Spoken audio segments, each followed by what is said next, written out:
marchons unis, marchons unis,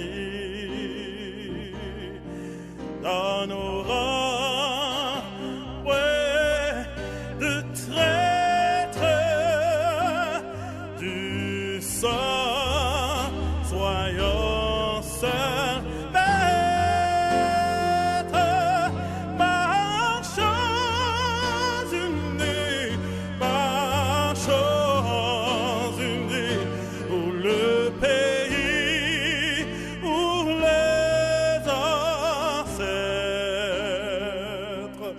marchons, marchons, marchons unis,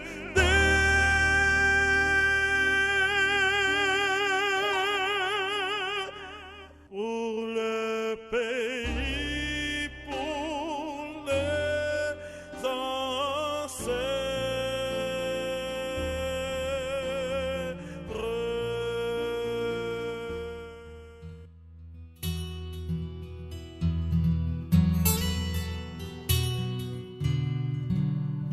Filles et fils de la terre d'Haïti, qui vivez ici ou qui êtes éparpillés partout à travers le monde, je suis Evelyne et je vous salue tous bien chaleureusement.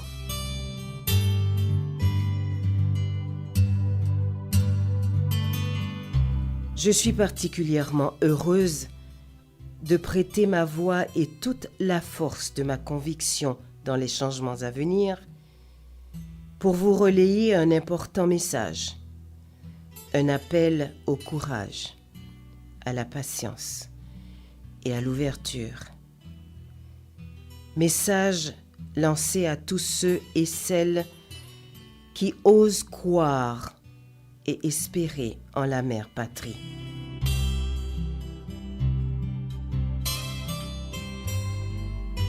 Ce message se lit comme suit. Chaque 18 novembre, nous commémorons l'anniversaire de la plus grande bataille de l'histoire de notre pays, celle de Vertières.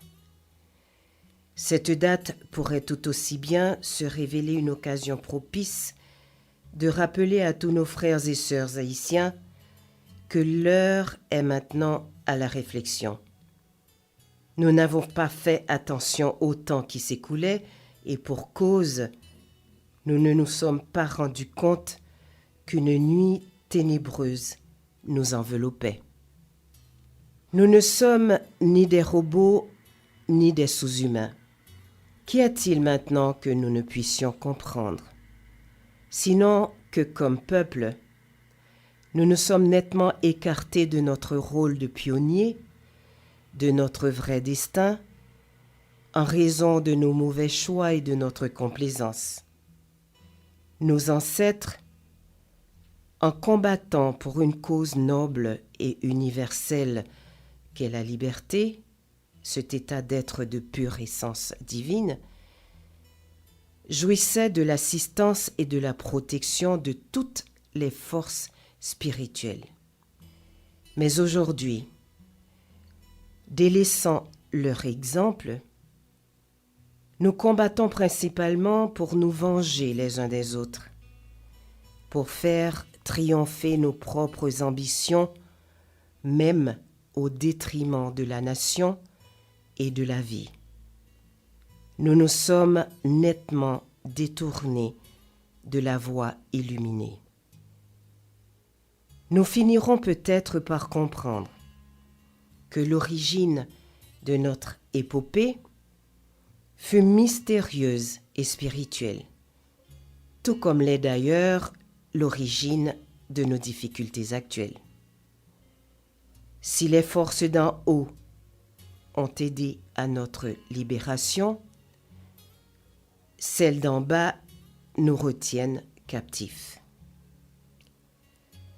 Nul homme ne possède la connaissance absolue des dimensions spirituelles. Aucune cérémonie, aussi bien organisée qu'elle puisse être, ne peut conférer à qui que ce soit une quelconque puissance divine.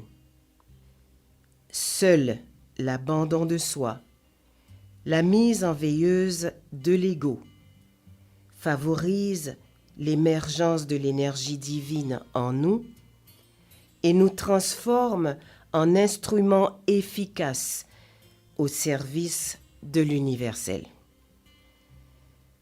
Frères et sœurs de mon pays, réveillons-nous, car l'heure est grave.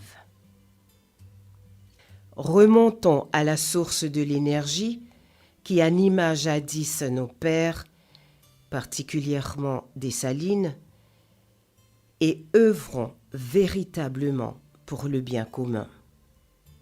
Nous parlons très souvent de nos racines, sans en connaître vraiment leur étendue et leur nature. La vérité qui nous caractérise est enfouie sous le poids de nos égarements, de nos divisions et des contraintes qui nous sont imposées. Pendant ce temps, nos savants, nos intellectuels s'enorgueillissent des connaissances acquises à l'école des bourreaux de nos pères et de nos frères et sœurs, tout en ignorant l'existence et le pouvoir de la vraie source de connaissances à laquelle nos ancêtres ont eu accès. À l'énergie de l'amour universel et inconditionnel, ils opposent aujourd'hui l'illusion de l'ego et de l'intellect. Actuellement, la tradition et tous nos us et coutumes sont mis au rencard. De jeunes loups, fraîchement sortis de différentes tanières, superbement bien dressés, occupent tout l'espace. Avec eux, le sens de l'honneur, des hautes vertus cardinales et spirituelles est devenu chose du passé. L'histoire de cette petite nation appelée Haïti est très complexe.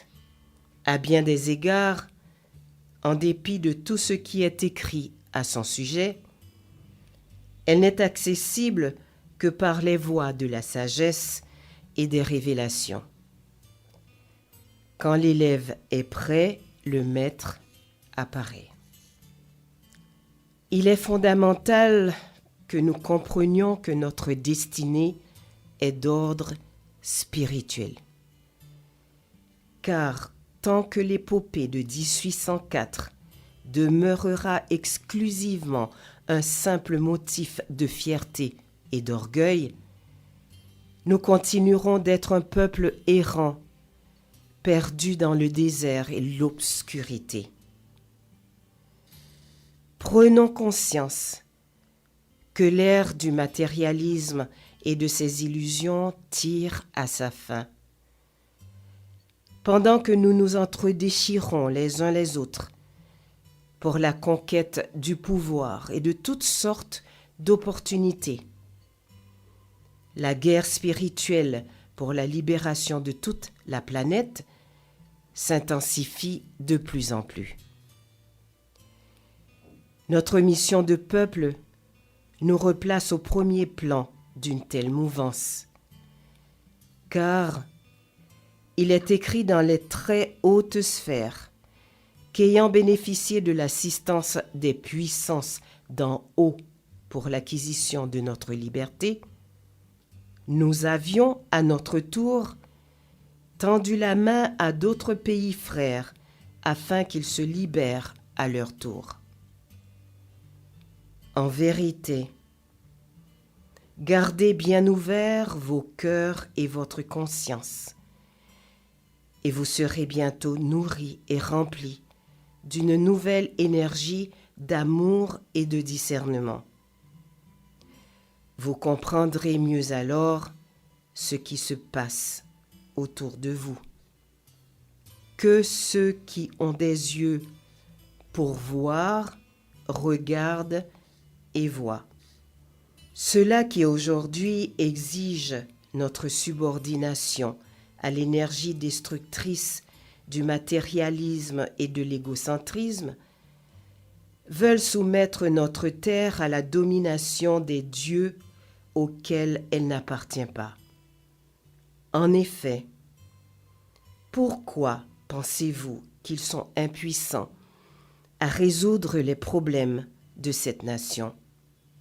C'est tout simplement que la voie qu'ils nous indiquent et veulent à tout prix nous faire emprunter est à l'opposé de celle qui conduit vers notre destinée. Nous nous découvrons bien humblement devant l'incrédulité et l'égoïsme de beaucoup de nos intellectuels, de nos politiciens et dirigeants haïtiens. Leur comportement et l'ambition qui les anime sont souvent la manifestation de l'emprise sur eux d'une force ésotérique non alignée avec l'énergie de la force universelle et impersonnelle. Quid des religions qui, dans le pays, se partagent actuellement la foi de la population? Nos chrétiens, vaudouisants, musulmans et autres, en dépit de leurs interventions multiformes, n'ont pas changé grand-chose à l'ampleur du drame qui nous guette. Elles se révèlent tout aussi impuissantes que ces institutions et organisations qui ne se comptent plus et qui cherchent la solution partout, sauf là où elle se trouve vraiment. Frères et sœurs d'Haïti, notre lumière n'est pas stable, car l'énergie qui l'alimente provient de notre fort intérieur et varie avec l'orientation de nos pensées, de nos émotions, de nos paroles et de nos actes. Il nous faut donc toujours veiller, car nous sommes à chaque instant de notre existence exposés à l'influence énergétique de deux pôles opposés. Restons alors centrés sur nous-mêmes. La réponse nous viendra. La garder ou la rejeter, ce sera toujours notre choix.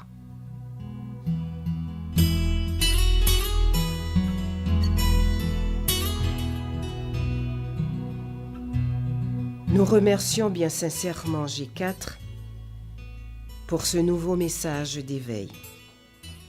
Nous souhaitons à chacun de vous une intégration constructive et vous remercions du fond du cœur d'avoir été à l'écoute de ce message. C'était avec vous, Evelyne.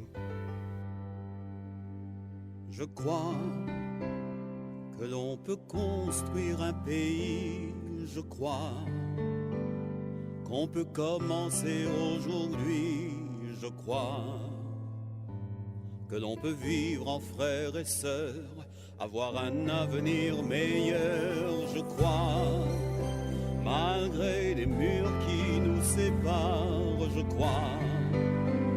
Malgré ce très grand désespoir, je crois que l'amour d'un pays rassemble, qu'on peut parvenir à s'entendre, je crois que l'on peut se donner la main, je crois, pour mieux forger notre destin, je crois, et je maintiendrai jusqu'au bout que la solution est en nous, je crois.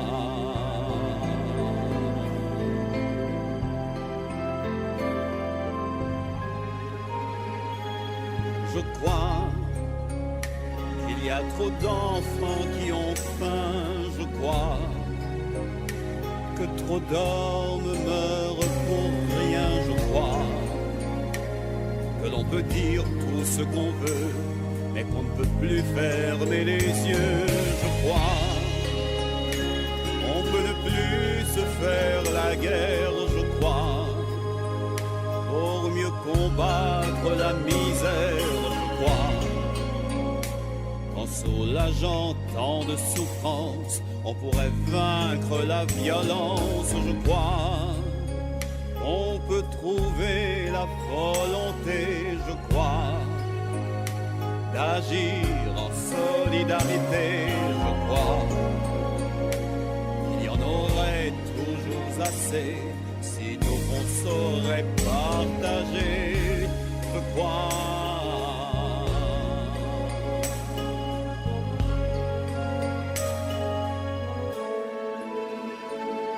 Je crois qu'on peut prendre la bonne route, je crois, et la suivre coûte que coûte, je crois. On a perdu assez de temps, que c'est ici et maintenant, je crois, qu'un miracle est encore possible, je crois, pour qu'ensemble on apprenne à vivre, je crois. On pourrait former une ronde et un jour étonner le monde, je crois, que dans son infinie bonté, je crois, Dieu saura très bien nous guider, je crois, qu'avec la confiance et la foi, à la fin on triomphera, je crois.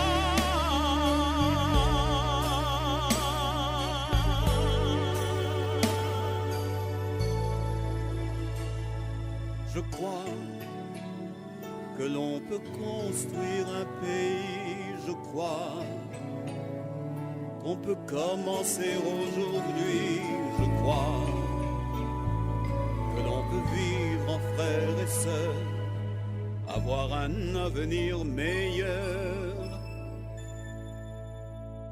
je crois.